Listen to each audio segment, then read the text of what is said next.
Determinism is a metaphysical position on the nature of human consciousness. It can be stated as all events, including human decisions, are causally determined and inevitable.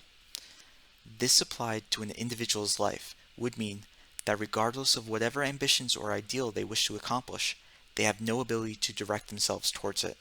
Any sense of control over the situation is an illusion. Failure and success are pointless concepts because you never had a choice in determining the result. However, determinism is a position held by many public intellectuals, and perhaps the majority of the public, in a watered-down form. One of the biggest contemporary public intellectuals that hold this position is Sam Harris. To summarize his position, as far as I've understood from his public recordings, it is that science has demonstrated that humans operate causally, just as any other observed phenomenon. Furthermore, he says that this can be validated introspectively by anyone that can observe their mind functioning in the moment. Causality means in essence that for every action there is a complementary effect determined by the specifics of that action. It seems that Sam Harris believes that free will would require a phenomenon that was not causal in nature to be observed operating within humans, but as science has demonstrated only the causality of humans' mechanical and biological mechanisms, there could be no such thing as free will present. So the argument concludes that science has proved free will to be a false hypothesis. Sam Harris's introspective invalidation of free will is also noteworthy because all it requires is the observation of one's own thoughts for an individual to discover that free will is false. Essentially, all you have to do is take a moment to introspect, and you observe your mind without actively trying to think of anything. In doing so, you observe random thoughts will intrude into your mind through an unknown and uncontrollable operation of your subconscious. This isn't anything obscure. This is your daydreams, your witty jokes, and your abrupt thoughts of the past. The very fact that you do not know the processes which these thoughts originate or have any control over them means you do not control your mental faculties. And if a person does not control their mental faculties, how can they even presume to have free will? According to Sam Harris, they cannot. He does state that choice can be observed in introspection. However, this is between the arbitrary choices generated by your subconscious. I basically view this as a consolation prize. You do have a choice, but it is a multiple choice question set that's randomly generated and may have no bearing on reality. For example, let's say the house you're in is on fire. Do you A. Eat some lasagna, B. Read Aristotle, or C. Leave the house?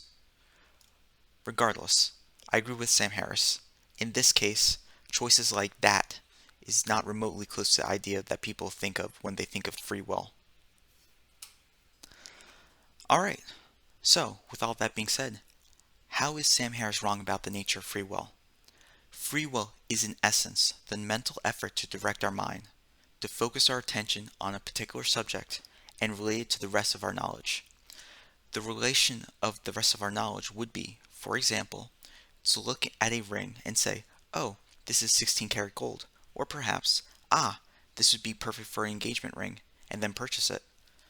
The focusing of a mind on a subject is not the generation of random thoughts by the subconscious, but the integration of that subject to your personal context. Let's have another example. A person going to the grocery store to get the ingredients to make a cake must make the mental effort to focus their attention on getting the correct ingredients, whether this is in the form of writing a list or keeping a mental inventory. This mental effort is free will in action. In contrast, if one does not make the mental effort, it does quickly become a jumble of random thoughts. To use the same example, for being out of focus, this would be going to the store and forgetting to buy what you needed to make the cake, instead returning with a bunch of random things. It is true that you can introspect to observe free will. The mistake Sam Harris makes is that free will can be observed in the mental effort of planning an action or relating new information to the rest of your knowledge. Even the random thoughts that Sam Harris says invalidates free will can be focused on and be incorporated into your life. Daydreams can become plans, witty comebacks can become jokes, and thoughts of the past can become principles for the future. It's true that the universe is causal in nature. After all, everything has an identity and operates according to it. But this does not predetermine that free will is not a valid attribute that humans can have. Now that we've gone over the nature of free will, we can explore how science is in fact dependent on it. Free will is the focusing of your mind on a subject. Science is a particular application of free will, where you direct your attention with the objective of collecting mathematically precise measurements to establish causality between phenomena.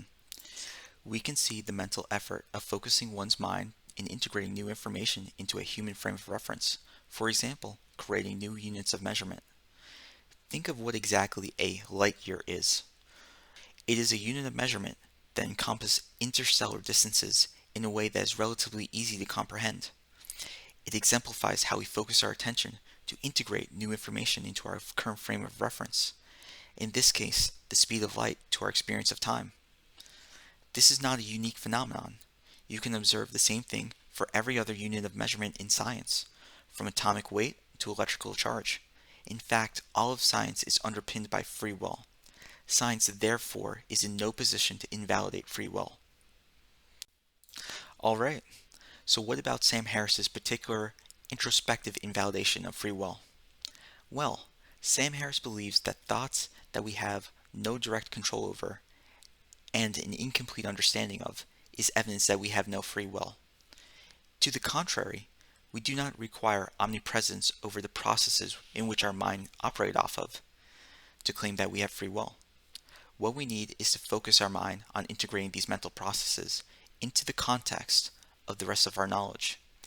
This may seem like a big ask, but you can point out how this is something we already do. In the simple case of a stray thought, you may end up discarding the thought as irrelevant, or consider it worth thinking about. However, I don't think this is nearly as interesting as how the vast majority of people have mastered some of these mysterious processes of our subconscious. Let's pick something that many of us has experience with, driving a car. We select a destination, and we drive there. Simple, right? We might even daydream, not even paying attention as we make our way through traffic, obeying traffic signals and avoiding potholes in the road. Do you remember when you first learned how to drive? Most likely you were driving with sweaty palms, focusing your mind as much as you could to do all the things you can do now without a second thought. This is the process of learning that we all take for granted.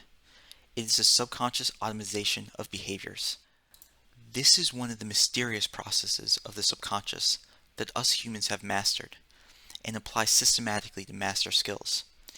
It does not require omnipresence of the subconscious or the control over all its attributes, simply that we focus our mind on integrating this attribute of automating behaviors into the context of the rest of our knowledge. Our subconscious does not demonstrate that we lack volitional control over our own minds. Instead, it demonstrates how we have mastered the subconscious processes outside of our direct control by understanding it and integrating it into the wider context of our knowledge.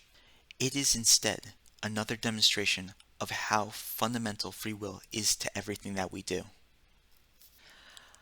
I think we're at the point where we can go over why exactly any objections to free will is self-refuting. Free will is valid axiomatically, meaning that it is a self-evident fact. For our purposes, there is no argument that can be made against free will that is not self-contradictory in its own argumentation. Every act of formulating an argument requires one to focus one's attention on the facts of the argument and integrating that into the rest of one's knowledge. Just as the concepts of success and failure become invalid in a deterministic worldview, so does argumentation and communication, because all of these require the volitional direction of one's consciousness to be a fact. To argue against free will would be like making the argument that communication is impossible. By articulating such an argument, you would immediately self-refute the argument that communication is impossible by communicating that very argument. A person who believes in free will must focus their mind on the achievement of some of their goals in order to live consistently with their position. While in contrast, if one wishes to live consistently with a determinist position, they would have to avoid focusing their mind in all respects. This would entail dropping any attempt to achieve any goal and consciously choosing to act as if they've entered a vegetative state until they expired. The determinist position is impossible to hold without contradicting oneself. For my concluding thoughts, there is no way to take Sam Harris's interpretation of determinism seriously. Free will is a self-evident fact that is required for science to even be possible, let alone the articulation of any idea whatsoever. Arguments for determinism self-destructs as it considers the very concept of argumentation invalid. The danger that comes from the position is that it makes oneself pessimistic in a metaphysical sense, that one has no ability to direct their own consciousness in the achievement of their goals, to live a life which any action you take is meaningless, and without direction, is tantamount to a living death. The determinist position on life is not worth living. Ayn Rand, in her development of her philosophy Objectivism, identified the axioms of existence, consciousness, and identity as the base of metaphysics. These are the self-evident facts that reality exists, that we are conscious, and that everything has their own specific identity. All attempts to counter-argue these axioms become self-refuting. Such a firm metaphysical basis is important in that it allows us to see ourselves as capable of living and achieving our ambitions.